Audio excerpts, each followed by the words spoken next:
Sir, let me introduce myself. I'm Reverend Milford L. Griner. I'm on program, but I'm standing now in place of Pastor Rivers. And I'm standing because I'm a former two-time pastor of this church. I served a total of 12 years pastoring, from 1997 to 2003. Then I went to pastor other churches and then came back and pastored here from 2010 until 2016. And as you see in the program, I'm also founder and president of the Rosa Parks Quiet Courage Committee.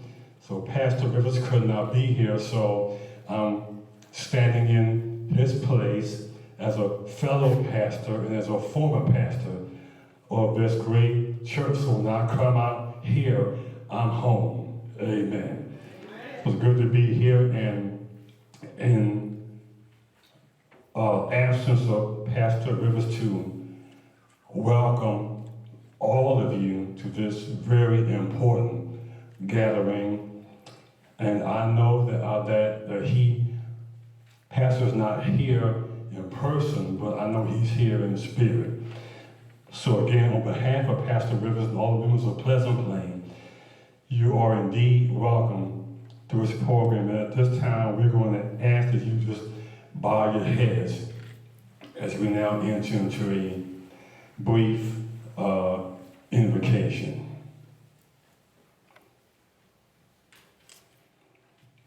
O most holy and everlasting God, we want to first thank you for allowing us to assemble in this place to remember and to pay honor to those who were the victims of hate and violence that unfortunately we are still experiencing to this day. We know that you're in our midst, and we would ask that you would, in your holy way, lead and guide this program, that all of us may know how important it is.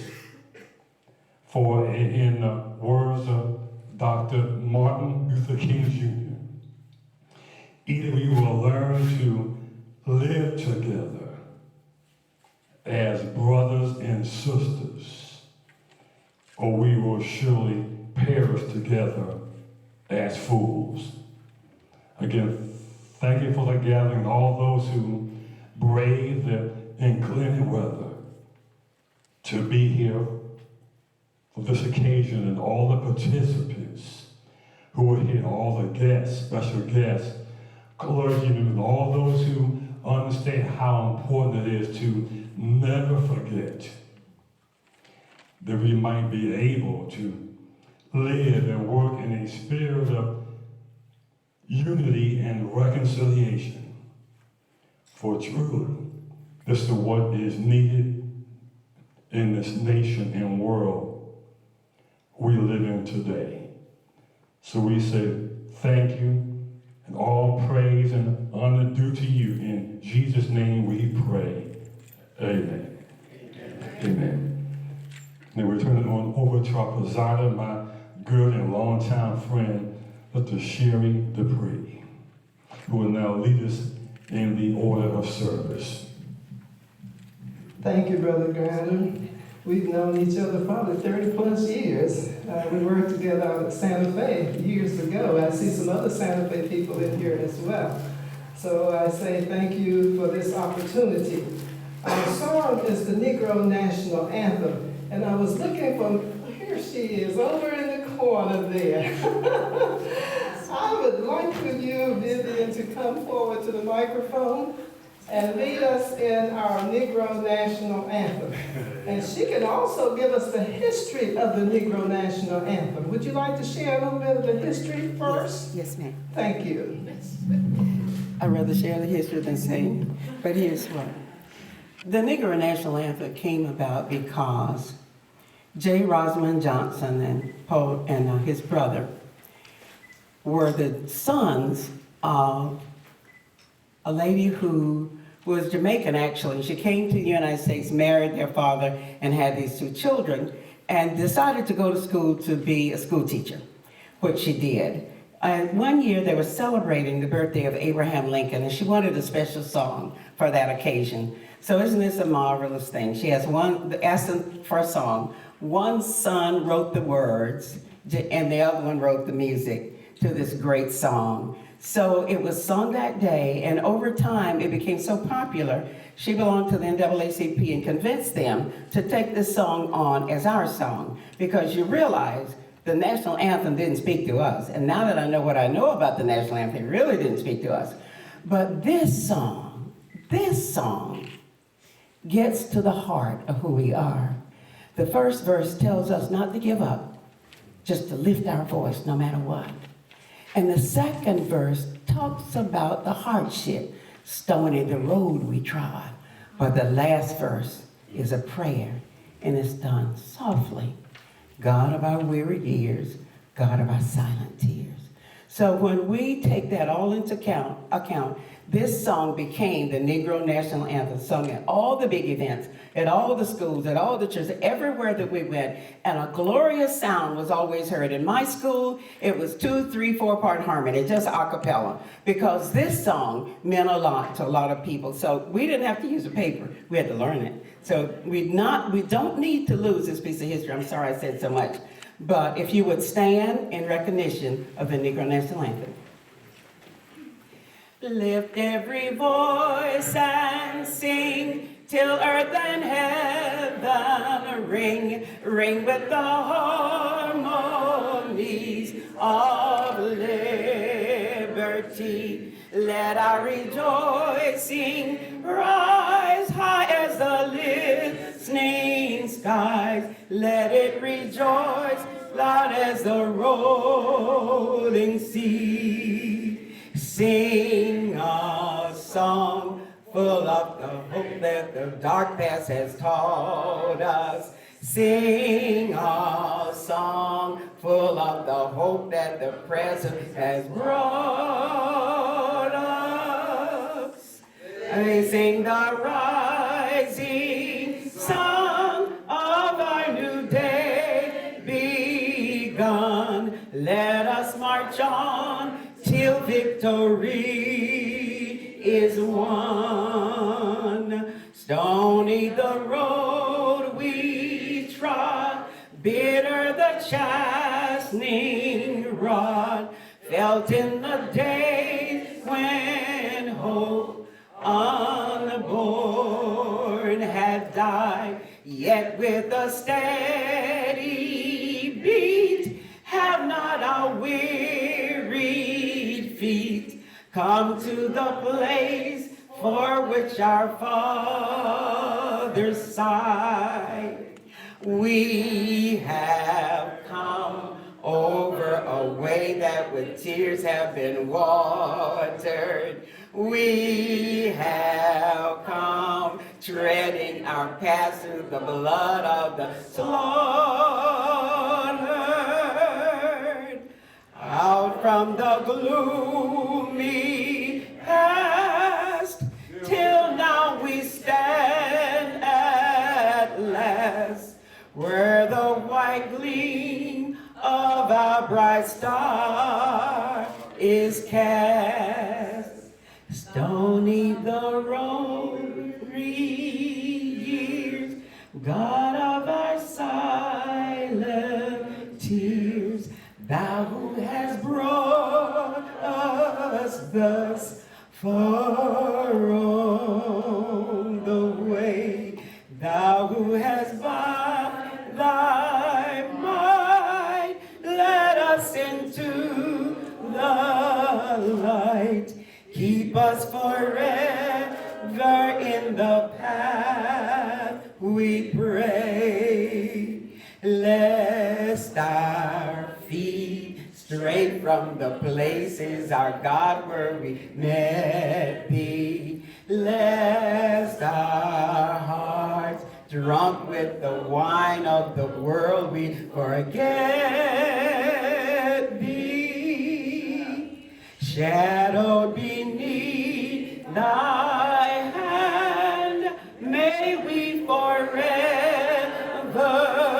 stand true to our God, true to our native land. Thank you. Thank you.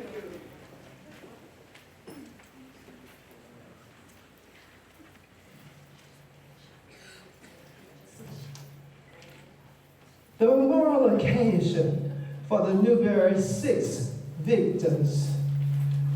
The Newberry Six victims and other victims of racial violence need to be included today as well. This activity, of course, is at the Pleasant Plains United Methodist Church in Newberry, Florida, but the area is known as Jonesville, Florida. On the front of your program, you see the National Memorial for Peace and Justice, which is in Montgomery, Alabama.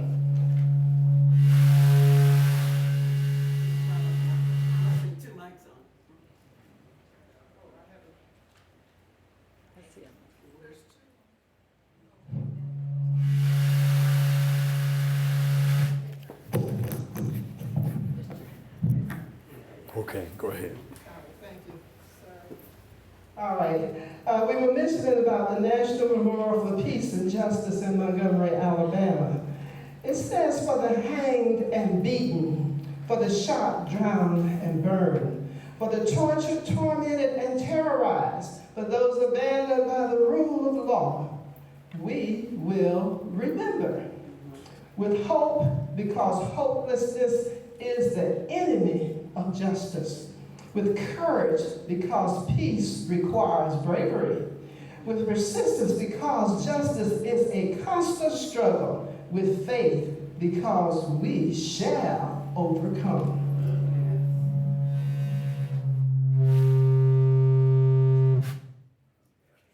I'm going to speak without it. Can you all hear me? Yes. I think I can carry a voice. We are here for many occasions today. And I'm going to start by saying we joined the national observance of 400 years, the anniversary of 1619, arriving the first captive African Americans in the British colonies in North America, at Point Comfort in Virginia. This launched the saga of slavery, racism, and resistance in the United States of America. 400 years we've had these issues to deal with. Joining the global observance of the 25th anniversary of the UNESCO slave route, this was launched in Benin in West Africa in 1994, as an international call to all nations to remember the history of the slave trade and to know the stories that they will not be forgotten. Yes, there was another observation that I must mention. The anniversary of the start of the victorious Haitian Revolution in 1791, which will bring about the abolition of the slave trade. This was double the size of the United States and became a beacon of hope for freedom and independence throughout the hemisphere. Observe the Red Summer that was in 1919 in the United States. Yes, we know about Chicago. We know about so many other places where we had Red Summers as well. Riots, eruptions all across this nation. But we're coming to Florida today, and we're coming to Florida to talk about and to remember the Newberry Six. This was in 1916. 1916. 3 years, so it's 103 years ago that this happened, right here in this area where we're sitting today and in this community. So it is very fitting that we have this program, that we recognize these folk who gave their lives. All of them were innocent. All of them were good citizens. They had their own homes. They had land out here. They took care of each other. It was a community.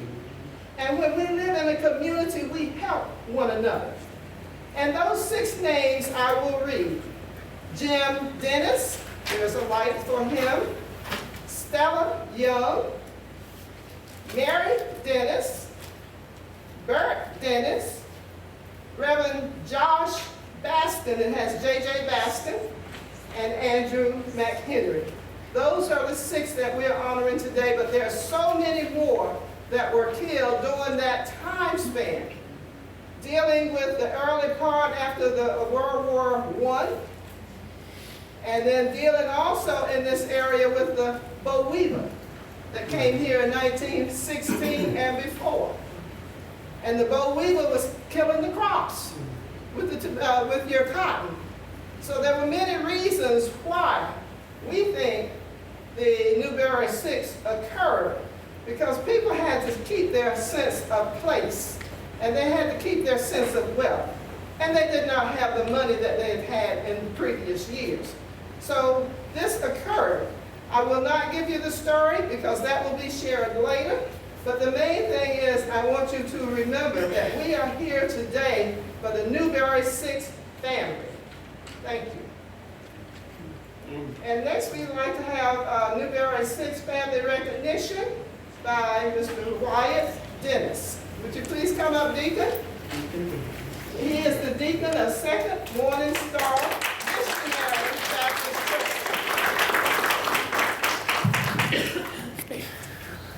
Thank you. Now, what did you want? Well, I want you to introduce any of the family members that are here. Well, my name is Wyard Dennis, Jr. I am the grandson of Jim Dennis, which was one of the 6, and the cousins of, let me get the names right, of Mary Dennis and Bert Dennis were cousins.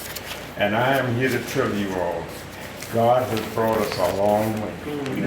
And I thank God for it. And I thank all you people for supporting this and help making this what it is.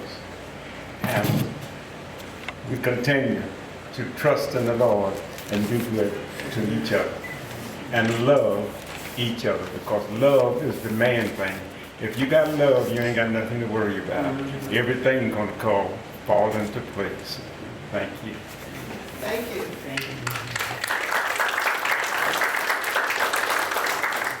If we have other family members here, would you please stand? The Long family said they were coming. I guess they never made it yet. Any family members here, would you please stand? All right, at this time, we'll come back to that. Do we have someone here? We're all family. Oh, yes, we are. But I'm thinking in terms of the Newberry Six family for right But in now. lieu of everybody else. Yes, yes. And the beautiful family and the community that we are. And I thank each of you for being here today. Our next portion is Truth and Reconciliation. Mayor Jordan Marlowe. He is the mayor of Newberry, Florida.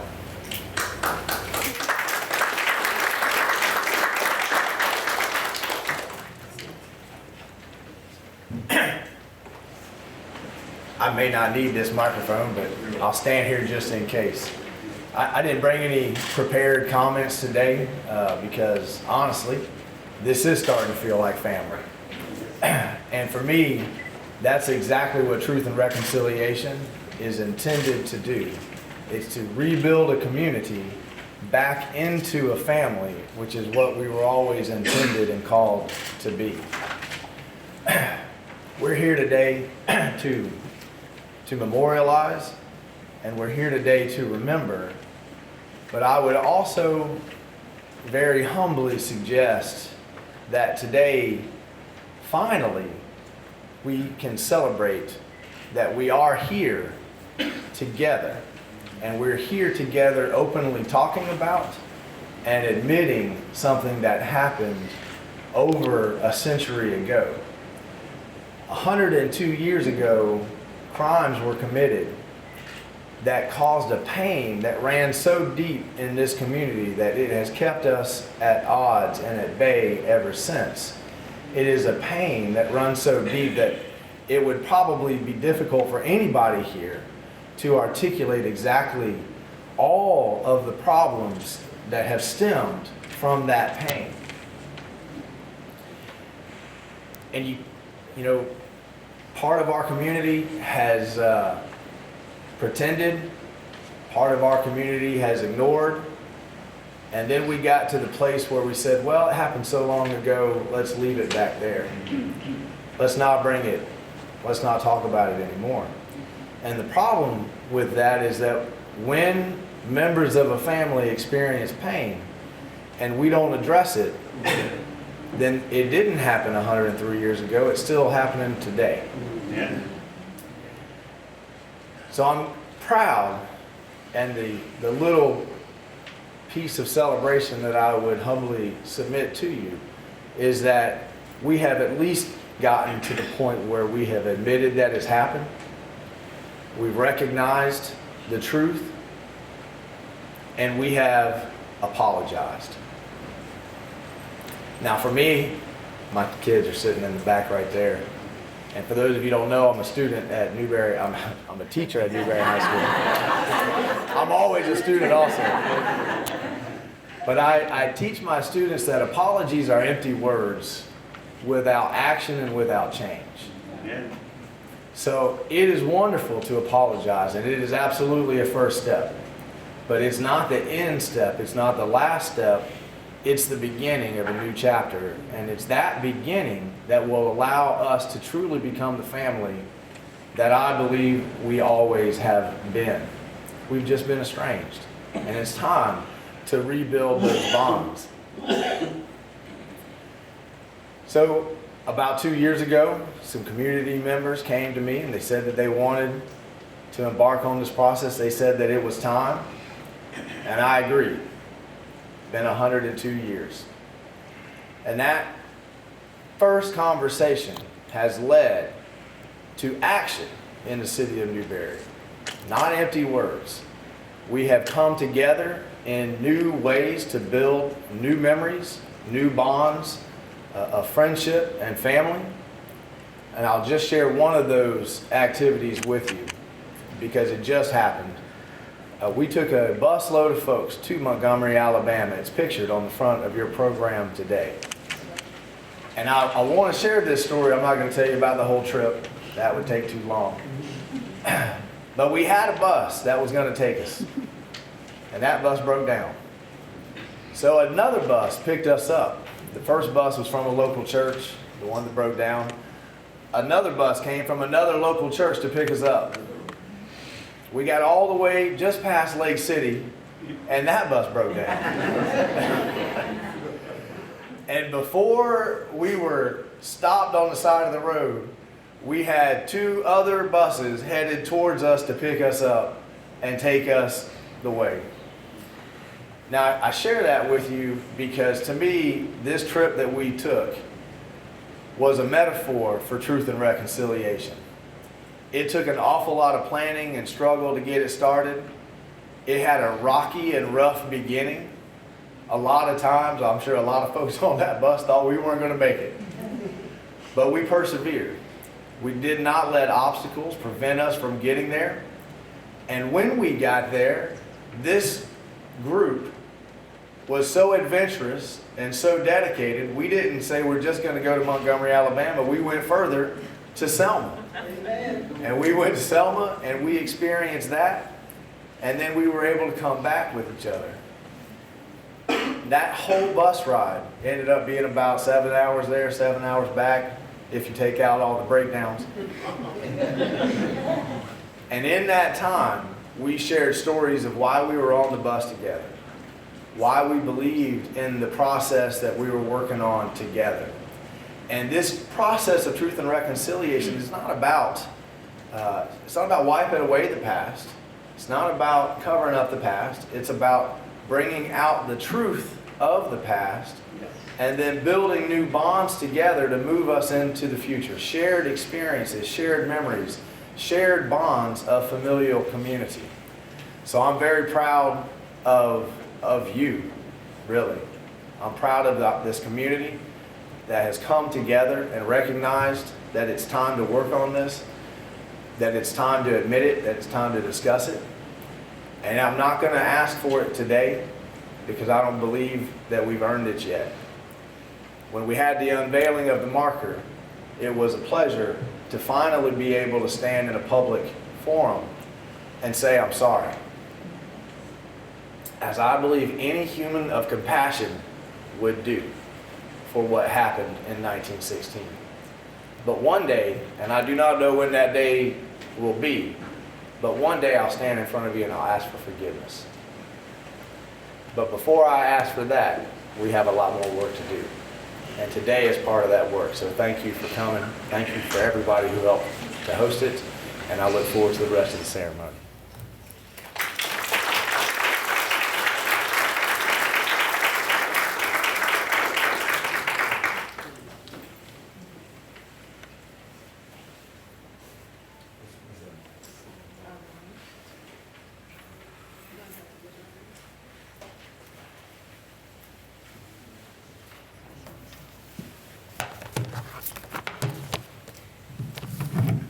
As I come back up here, let me say, well, I have been a pastor for the past 36 years in Alachua, Marion County. I've also had the occasion to occasionally write poetry all that time. And also when I heard about this program, given my long history of this church in this area, I had to be here. So I'm proud to be able to share an original poem that I wrote back in 1987, and it has undergone revisions, which I did one for this occasion, and I'd like to share it with you now, and it's titled, Come My People.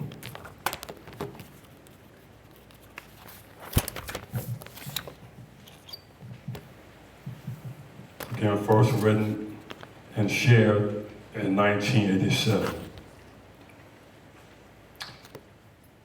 Come, my people, to the land that is free, the land of brotherhood and justice for you and for me.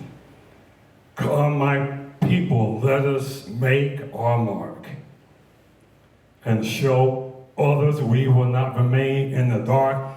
Come, my people, come.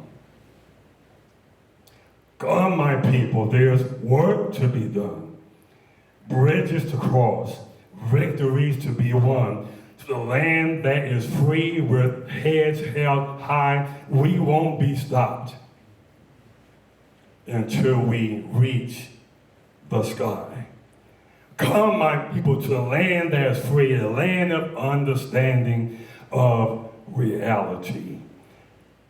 No expectance, just acceptance, no waiting or debating, just relating and rejoicing in the land that is free. Come, my people, let us set our sights, reaching those goals on climbing the heights. Come, let us show the world our determination to succeed in the face of discrimination, to clear our names of all incrimination. In pursuing our dreams, there is no shame, long as we pursue them in God's name. We have the power to chart our course by using what Martin Luther King called soul force. Come, my people, we must not delay. Dr. King had a dream, keep it alive today. All the haters and evildoers had better beware. The smell of freedom and equality is in the air. All of the racist groups and clubs have better know today that no matter what you do, you will not have the final say. Come, my people, keep the dream alive. let us make our mark, for we must strive to be the best we can always as we live our lives. For God is always on our side, and by His word, we must all abide. Come, my people, let's shout and let's sing. We'll be better off when we let freedom ring. Come, my people,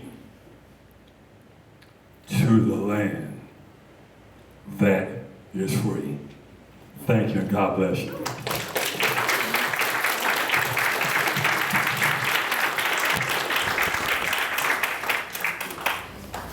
Thank you so much. Like I said, I know this gentleman. We've known each other for many, many, many years. And now we will move to the next part of our program. This is the history of the Newberry Six lynchings with Dr. Patricia Hilliard-Nunn, Professor of African and African American Studies at the University of Thank you, Sherry.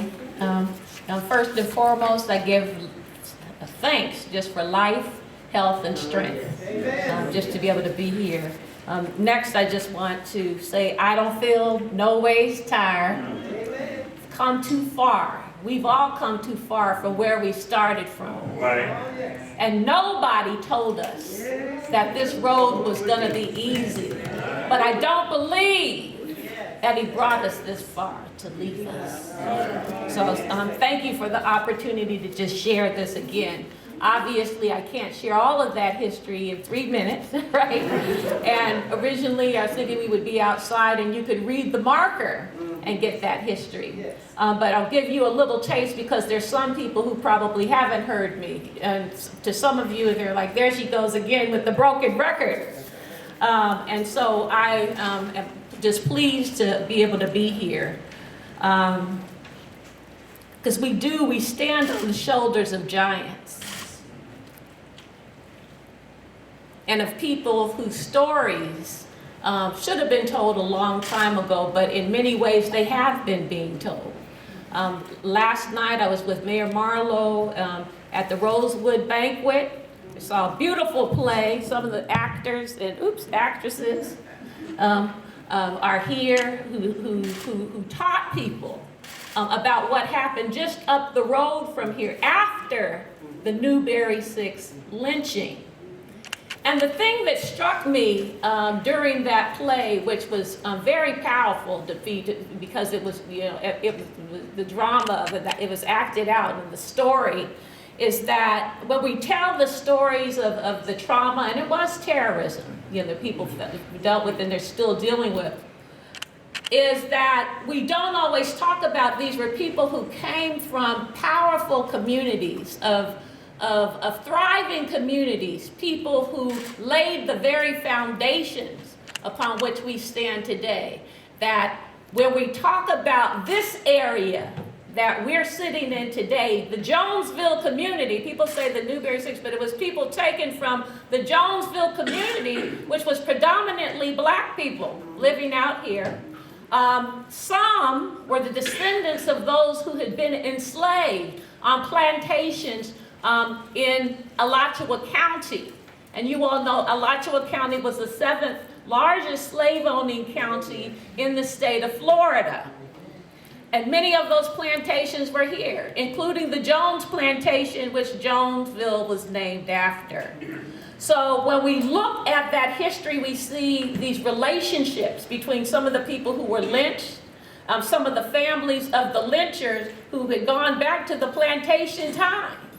And people who have done research have demonstrated that in many places where lynchings took place, those were also the places that had plantations. There's this correlation between plantation territory and lynching territory.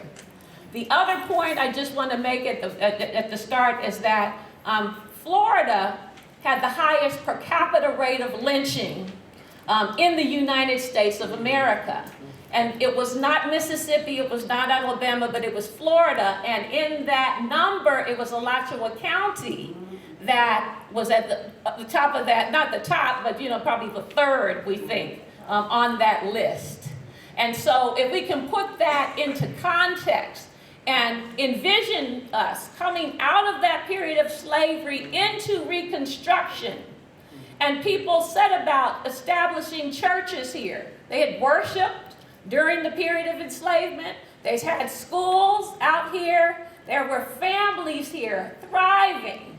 And I thought about that today. I was at service here at Pleasant Plain today, and I'm so thankful to Pleasant Plain United Methodist Church. They've been so busy the last week, back to school program, funerals, everything. And so, weary, no rest for the weary. I appreciate them, but this year in April, they worked hard and it took a lot of planning, but they decided that it was time to erect a historic marker to commemorate those people who were lynched in 1916. Some of whom are buried in the cemetery that's directly behind us here.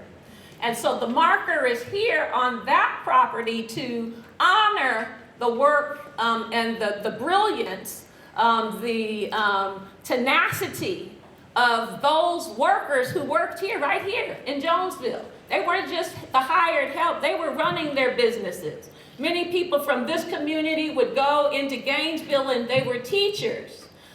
They were pastors. They were agriculturalists. Who do you think ran the farms during the slavery, right?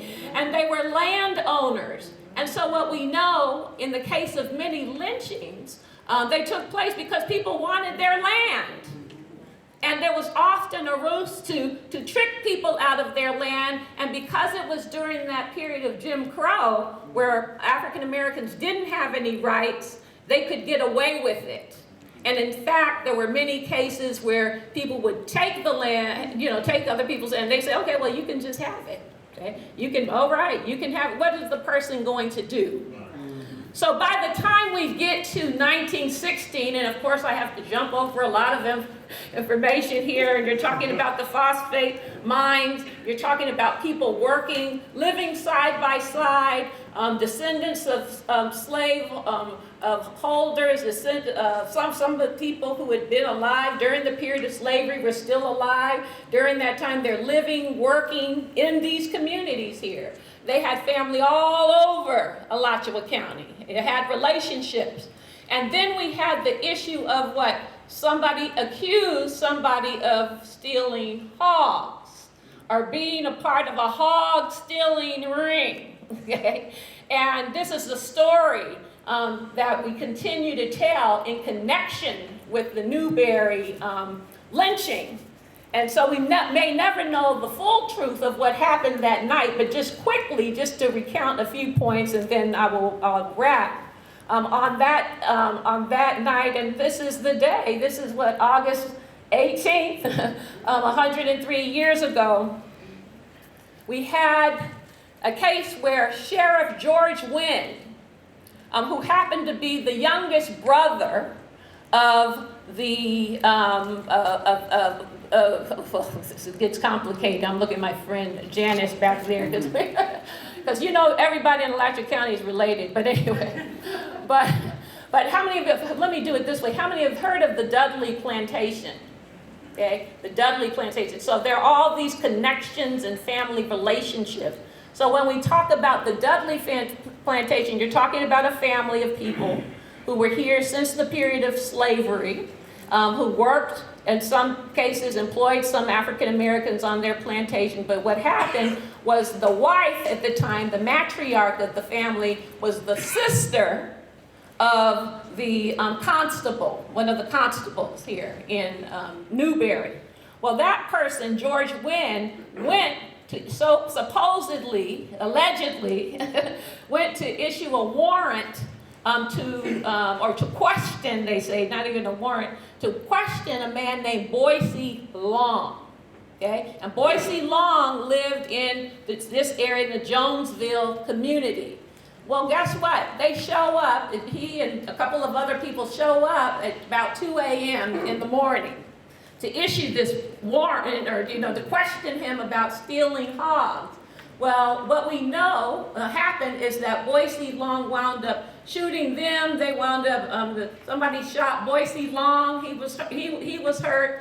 Boise Long got away. Sheriff Wynn ultimately died from his wounds as they were trying to get him medical help.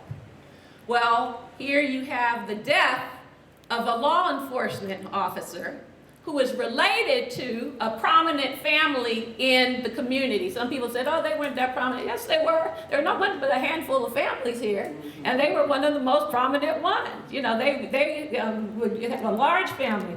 So what happened is they started rounding people up as they tried to locate Boise Long. And so they came into the black community and started questioning people and started rounding up members, people who they believed were members of his family. And that included the people that we are memorializing here today. It included at least 6 people. The reason why I say Newberry lynchings is because we know at least 2 other people were killed in addition to these 6 that we talk about. They rounded them up. Actually, there was one person who was killed earlier in the day on the 18th, and then the rest of them were rounded up that night and taken to the jail, which still stands in Newberry today. And they held them there somewhere during the night. By the early morning, they were taken out to the area called Lynch Hammock, and they were hung from trees. One of the women, Mary Dennis, was pregnant at the time. Other people, black people, were told to stay inside because we're going around. They started rounding people up. And so everybody was scared. There are lots of side stories connected with this narrative that I won't get into right now. But they hung the people down there at Lynch Hammock. Some of you probably know about that area because when you drive past there, you probably get an eerie feeling going through there, okay? And so this is not a news story to come about because it was told to me by people like Albert White, people who've lived here, people who've known, people whose grandparents had been talking about it for years, okay? And so they hung the people. People brought their children to witness it. We know that law enforcement was involved. We know that a state representative came down to witness it. You're talking about over 1,000 people, probably more than that, coming and looking at those bodies hanging there, hanging from the trees there.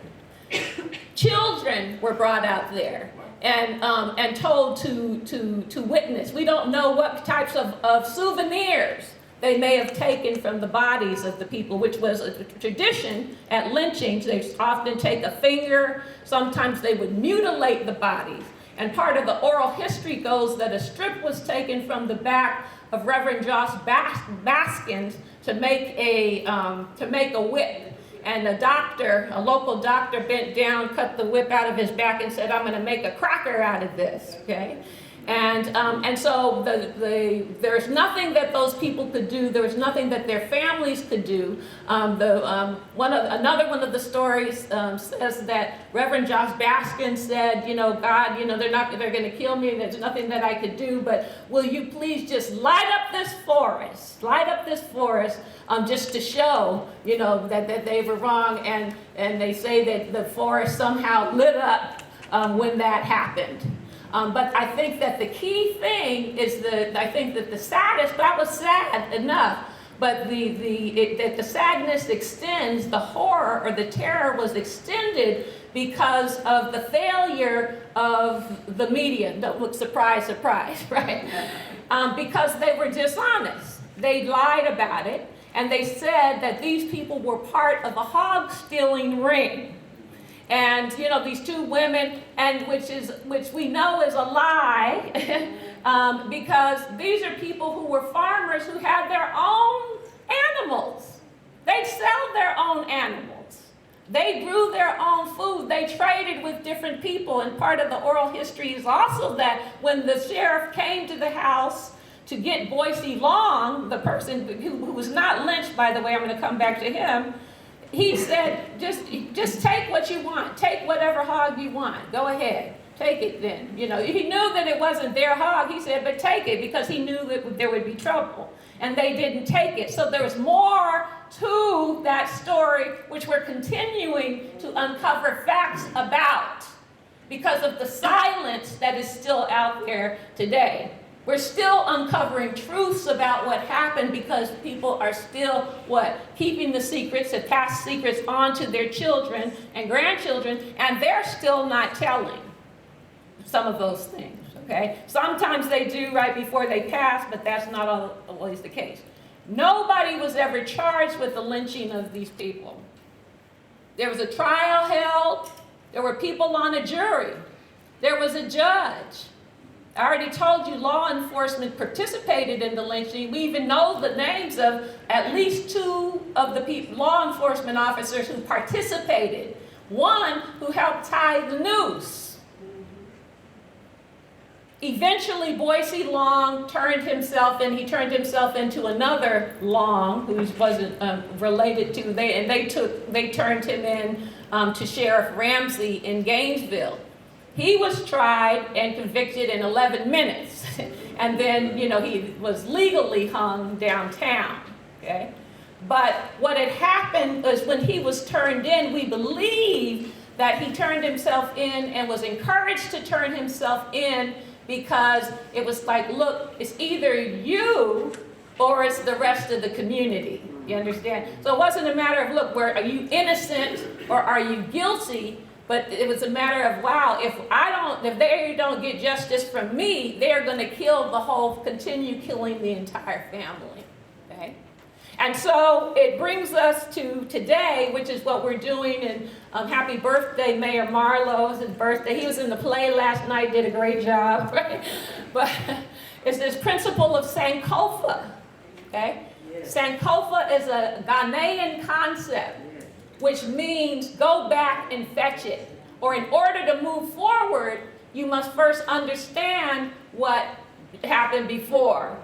And sometimes you'll see it depicted in many different ways with the Dinka symbols. One is of a bird. I actually have it on my necklace with a bird turning around with its head turned to the back, touching its tail feather.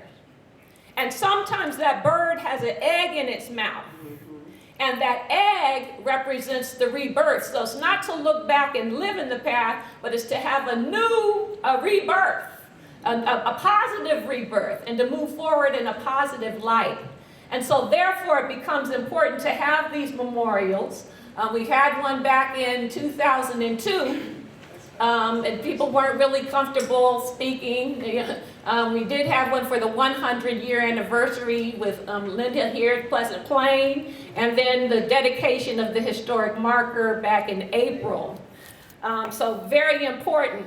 But the purpose is to really counter those media lies about these people were stealing hogs, and to help us look at our condition today and say, what if?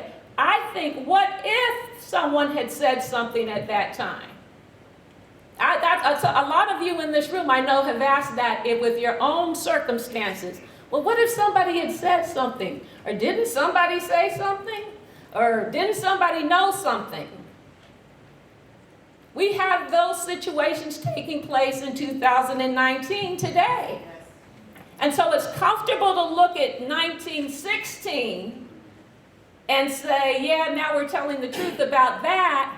It's less comfortable when we look at the same propaganda being used to target certain people and misrepresent them, and they're being killed, and we are silent about it. And so we don't want our children then 100 years from now to look back and say, well, what if somebody had said something? Why didn't they say something? That's the most disturbing part of the whole thing to me, is the number of people who even in 2019 know, even here in Newberry, what happened? They're living and they know. It's like, well, I'm not going to say anything.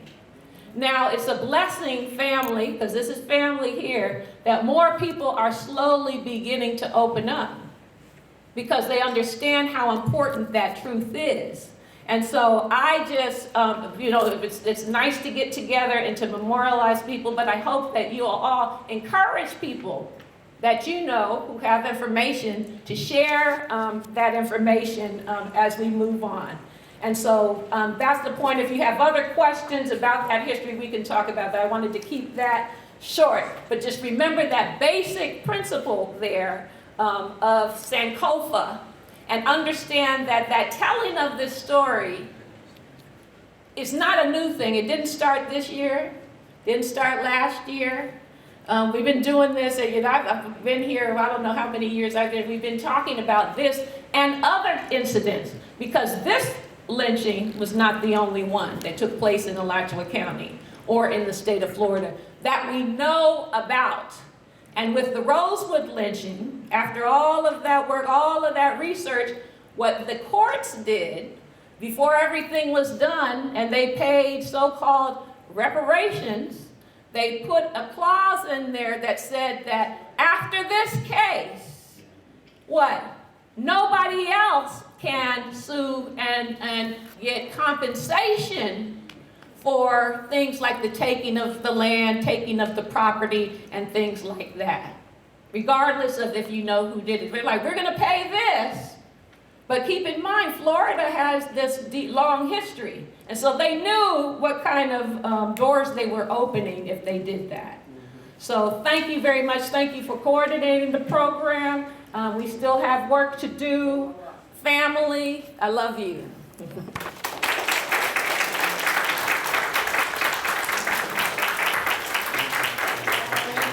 Thank you. Our next item will be Mr. Herbert DuPree and Madness, and that's my husband, Kelly Ford. All right.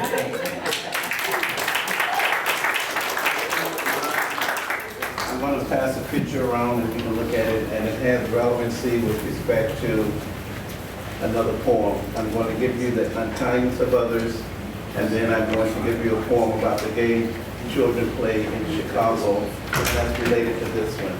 I think that... Mr. Herbert, you need to come. Yeah, I'm coming. I just wanted to let them know.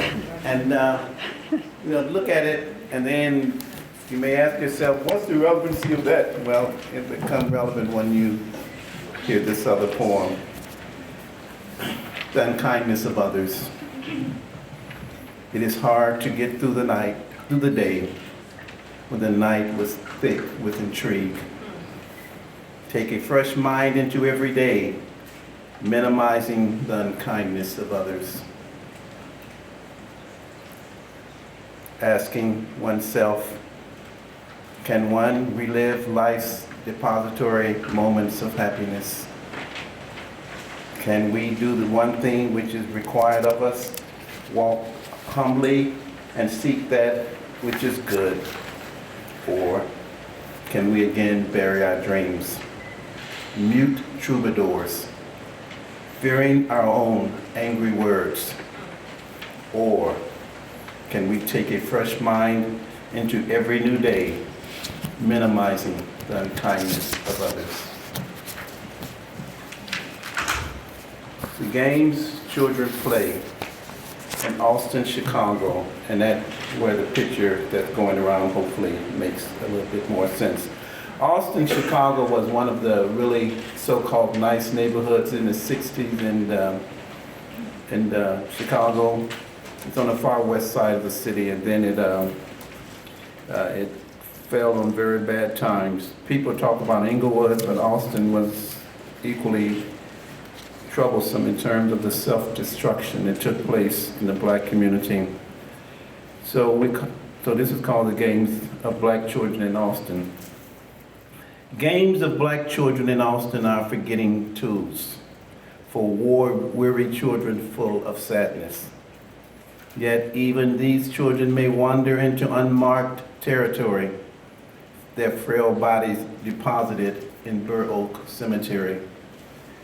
Predatory vultures seek those old enough to run fast with clarity. Foot soldiers in a war zone. Betrayal of black children has historical tentacles. Whites amazed at their young roughness, bemused by their cold stares, their grown-up cuss words, their stutter steps when attempting to run in pants barely covering their knees. Whites say, Even these children are accountable. Even these children, solidly sneering, just one more link in the chain, just one more link in the chain. Where are the pulpiteers with their elaborate sermons on forbidden fruit, busily seeking redemption for their own maladaptive behavior? Black children in Austin who play games as forgetting tools, also rub the necks of grands and speak softly to minds, visiting other places and other times. And I like to end with, there's madness. There was madness in 2016, and there's madness today. And I like to start with the poem by the great Irish poet W.B. Yeats in Second Coming. Things fall apart, the center cannot hold. Mere anarchy is loosed upon the world. The blood-dimmed tide is loosed, and everywhere the ceremony of innocence is drowned. In the darkest chambers, at incomprehensive levels of anger, madmen ponder martyrdom. Profound despair glaze their minds. They sink in a pool of madness, holding rambling conversations with splintered acquaintances. Brittled minds descend into hell. After the madness, there are only mind faces, cemetery menagerie on sunless days. Mourners stepping stiffly, eyes ramrodded in grief. Grief in its most organic form, grief that is measured, grief that is ritualistic, and grief that is timeless. Thank you.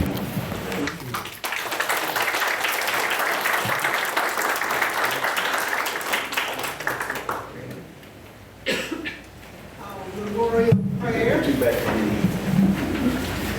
Rabbi Michael Joseph and Patricia Hilliard-Nunn.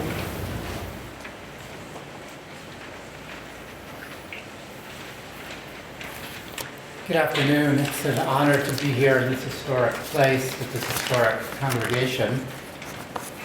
Part of the impetus for this afternoon's event came from a small, very informal group of Jewish and African American community leaders who've been meeting for about the last 6 months. Together, we arranged a tour and an exploration of the Rosewood events led by Sherry just exactly a month ago. And also it seemed fitting to us to help create this memorial today.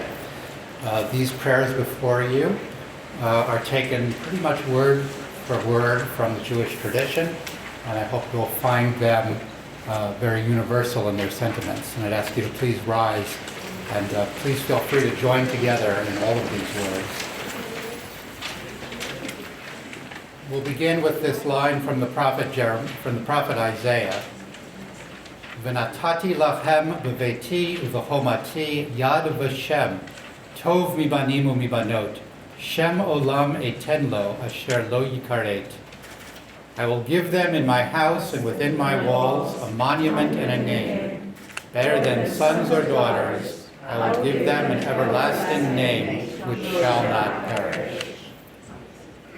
El malei rachamim shochen bamromim, hamsei menucha nefona tachat kanfei hashkina, im kedoshim utoharim kuzohar harakia mazhirim, et nishamot yakirenu shahachula olamam. Ba'al harachamim yastirem beseter kenafav la'olamim, v'yitzror b'tzror hachayim et nishmatam, Adonai hu nachalatam v'yanuchu b'shalom al mishkavam v'nomar amen. O God, full of compassion, eternal Spirit of the universe, grant perfect rest in your sheltering presence to all our holy and pure brothers and sisters whose blood was spilled because of the color of their skin, both here in Newberry and throughout north central Florida. God of mercy, may they find refuge in the shadow of your wings. May their souls be bound up in the bonds of life. May their descendants find consolation in our belated recognition of their suffering. God is their inheritance. May they rest in peace. And let us say, Amen. Continuing on the other side of the page. Look around us, search above us, below, behind.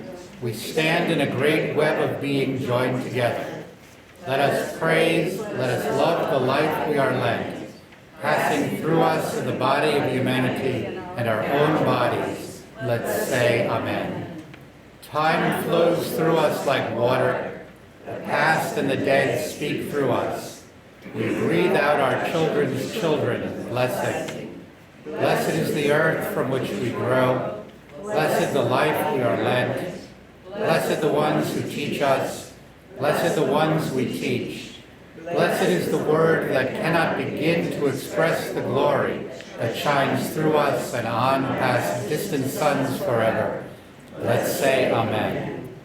Blessed is light, blessed is darkness, but blessed above all else is peace, which bears the fruits of knowledge on strong branches.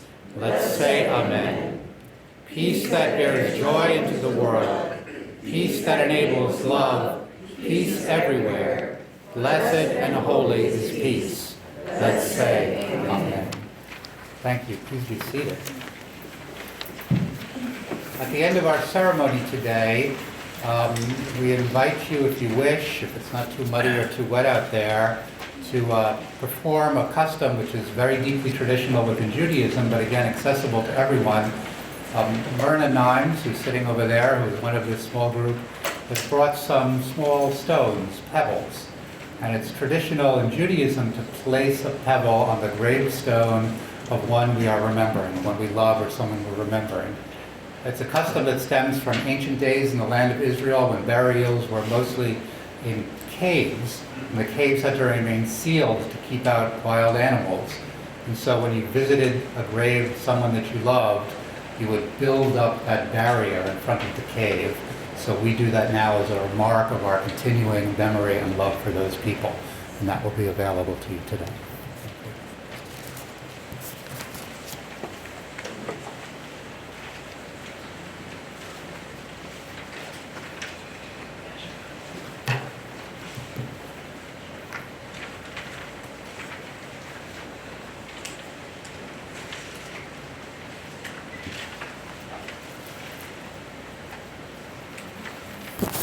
I just went over and picked up one of the packets of stones. Each one of the graves will receive at least 2 to 3 stones on the grave. And as they say, those stones will last and they will be there. So you see the flowers at the bottom. We have a small unit of flowers that will go on each of the graves and the stones. And those will be put on later by people here at the church because it's so wet that we can't go out there today and take care of that activity. But we do appreciate having this ceremony. We appreciate sharing the African culture with it. If you look at the center on the table there, we do have an African represented with the little shawl that goes through the center. We have it lit to recognize the individuals who lost their lives, who were good citizens, and that's what we need to stress. These were hard-working, good, honest people. 4 of them are buried here at this church cemetery. Also, you can go online, and we have mapped this whole cemetery. And you can look at the stones. Just click on the link for the name. And when you click on the link for the name, then you will see the stone that is in the graveyard at this time. Thank you. Next, we will have a poem by Mrs. Vivian Fowler.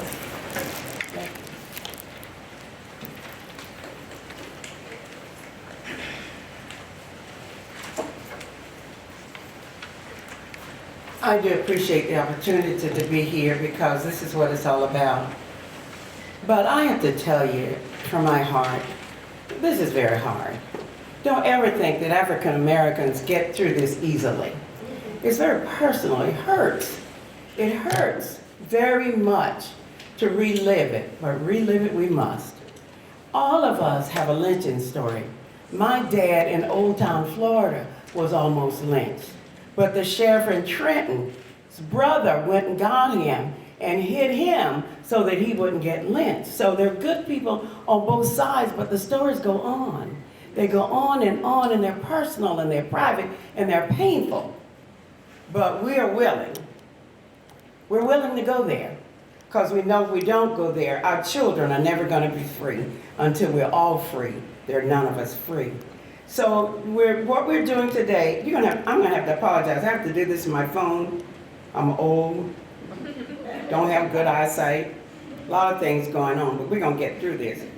But whatever I do, put it to these, in case you're wondering, I made you one. Proud of it, but I'm no lady. So, but the piece I'm going to do is some from Paul Ernst Dunbar. I love Paul Ernst Dunbar. He was born a freedman, but his parents were enslaved. But they told him the stories of what happened. So Paul Ernst Dunbar wrote in African American folk language, standard English, but he told stories that were near and dear. This story is about the men who did not fear to fight for their own freedom. They went to the blue lines, and the blue lines took them in. But they were unsung. Nobody gave them credit, as our men are. The ones we are celebrating today were unsung. We're singing their story so that we all may know it and be able to work from it. A song for the unsung heroes who rose in the country's need when the life of the land was threatened by the slavers' cruel greed. For the men who came from the cornfield, who came from the plow and the flail, who rallied round when they heard the sound of the mighty man of the rail. They laid them down in the valleys. They laid them down in the wood. And the world looked on at the work they did and said, "It is good." They fought their way on the hillside. They fought their way in the glen. And God looked down on their sinews brown and said, "I have made them men." They went to the blue lines gladly, and the blue lines took them in. And the song of the thundering cannon was their soul requiem. The gray lines rose and melted beneath their scatching showers, and they said, "'Tis true, they have work to do, these old slave boys of ours." Ah, Wagner saw their glory that poured on the national altar, a sacrificial flood. Port Hudson heard their war cry that smote filled air, and the old free fires of their savage sires again were kindled there. They laid them down where the rivers, the green and valleys gem, and the song of the thundering cannon was their soul requiem. O mighty God of the battle, who held them in thy hand, who gave them strength through the whole day's length to fight for their native land. They're lying dead on the hillside. They're lying dead on the plain. And we have not fire to smite the lyre and sing them one brief strain. Give thou, some seer, the power to sing them in their might. The men who feared the master's whip, but did not fear the fight. That he may tell of their virtues as minstrels did of old, till the pride of face and the hate of race grows obsolete and cold. A song for the unsung heroes who stood the awful test, when the humblest host that the world could boast went forth to meet the best. A song for the unsung heroes who fell on the bloody sod, who fought their way from night till day and then struggled up to God.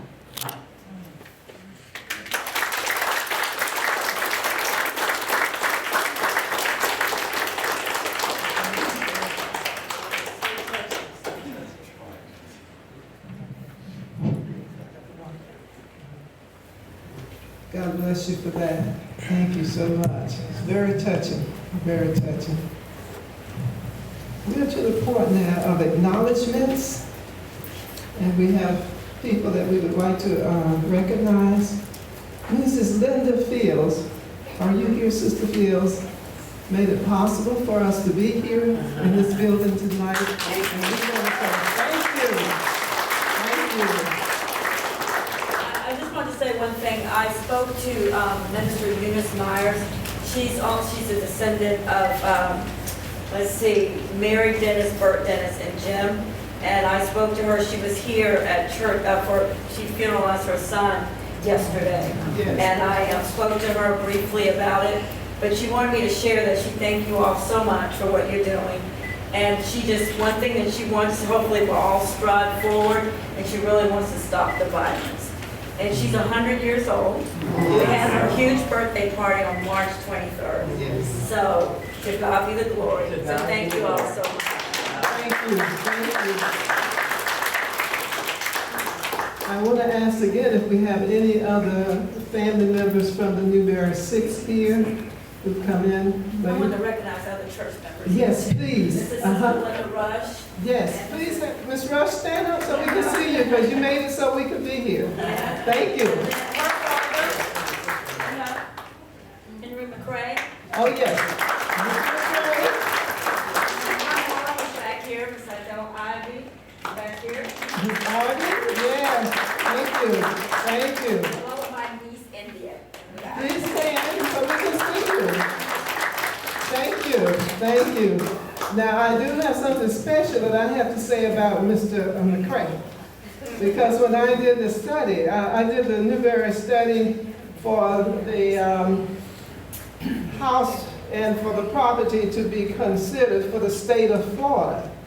And this was done in 2006 was when we finished the study. It was a 2-year study out here.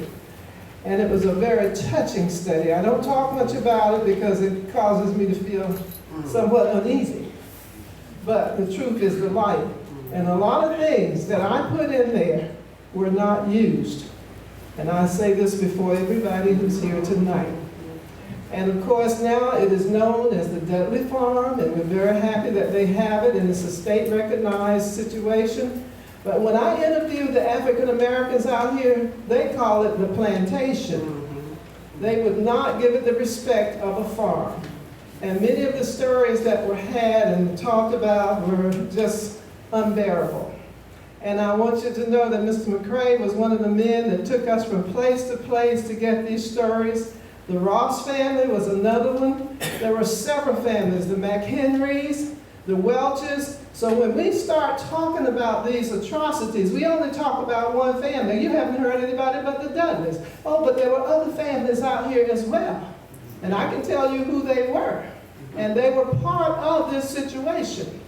And this is the part that we ignore in history. These family members had friends out here, and those friends and other families came out here, and they were a part of all that has happened. They would send their slaves from one place to another to work during the day. They would send them out. So there's a lot of history here that we are not talking about tonight, because this is not the time for it, but there's so much more to African American history than just saying these 6 people were the ones that were lynched. There were others, as it has well been brought out in the past. I want to recognize, we have Senator Gracie here from Orlando. Would you just graciously stand for us? Thank you. Thank you so much for coming, Senator Gracie. And we also have Senator wife. Would you please stand? All right. Also, we have Stacy Peters, who's representing Levy County and the Democratic process. Would you please stand? And next to her, she has Debbie Gould, who works with the newspaper in Levy County. So Levy County is recognized with the newspaper today. We also have the Gainesville Sun newspaper represented, and I don't see the young, oh, there she is. Would you please stand so we can recognize you as well? Thank you. And the cameraman, right here on the front row. And if we have other news people here, would you please just stand? I don't know maybe who you are, but if not, we thank all of you for coming. And I want you to know that everybody is special here today. Each and every one of us have to work together to make life livable for all of us. So these are the folks that we recognize, and I want you to take a moment and just pat yourself on the chest and say, thank you for being here. Thank you for being here. Thank you for being here. Thank you for being here, because it took an effort for you to be with us today. And we say thank you. Our closing prayer will be Minister Isaiah Branton. And so Mr. Branton will be coming forward. And I must say before he gets here, so much of our research done in this area would not have been done without this man. He took us from place to place, making sure we were able to talk to the right people, making sure we were able to get the kind of information that had not been shared before with the general public. So Mr. Branton, Reverend Branton, Minister Branton, Brother Branton, I say thank you. Good evening. Good evening. I thank God for being here. My family was also out here in Jonesville. Fannie Perry, Alice Perry, Louise Perry Hale, that was my mother's second cousin. And also my great-great-grandmother was Fannie Perry's mother. So I got a lot of history out in Jonesville. Also, we were the Chisholms and the Perrys and a lot of people, even the Longs, we were associated with them. My grandmother Susie Jackson was a midwife that came out here and tended to the lady that was pregnant that was killed. So I know a lot of history. My grandmother lived to be 103, so she told me a lot. Okay, I'm gonna do what I was called to do, close the prayer. So let us just stand and grab each other's hands and be in unity as I pray. Heavenly Father God, Father, we come in the name of Jesus. Father, knowing that you're almighty and powerful. In you we live, we move, and we have our being. Father, we come boldly asking you to look on us. Look on the honorees, the one that we remember, the one that was unjustly lynched, God. But Father, just look on them. Look on their family and continue to bless their family. Let us look at the past as a growing card, that we may grow from it, we may learn from it, that we may be more boldly to stand up and be have justice in our hearts instead of hating and despair, and that we may rise up above all our ignorance and all our misunderstanding, that we may walk by faith and look at a person as a human being, someone who lives and someone who breathes, someone not treated like an animal, someone treated like a cow or a hog, but we'll look at a human being as someone who is human, and that we are the people of Cush, that we built the pyramids, but we were brought over here as slaves, from the pyramid to the slaughter. So, but God, just continue to look on us, God. Continue to bless us, God. Continue after 400 years, Lord. Father, continue to open our eyes up and continue to open our adversaries' eyes up, that we're not oppressed because of who we are. We are oppressed because somebody hates us because of lack of knowledge. And Father, continue to feed them knowledge. Let this United States become united and let it become blessed. A house divided will fall. Father, we want to stand together in unity, God, and we want to run hate out of here. We want to tell hate that you have no room. And Father, continue to bless us and keep us, God. Father, as I close this prayer, let the words of my mouth, the meditation of my heart be acceptable in thy sight, O Lord, my strength and my redeemer. Amen. Amen. Amen. Thank you. I love you.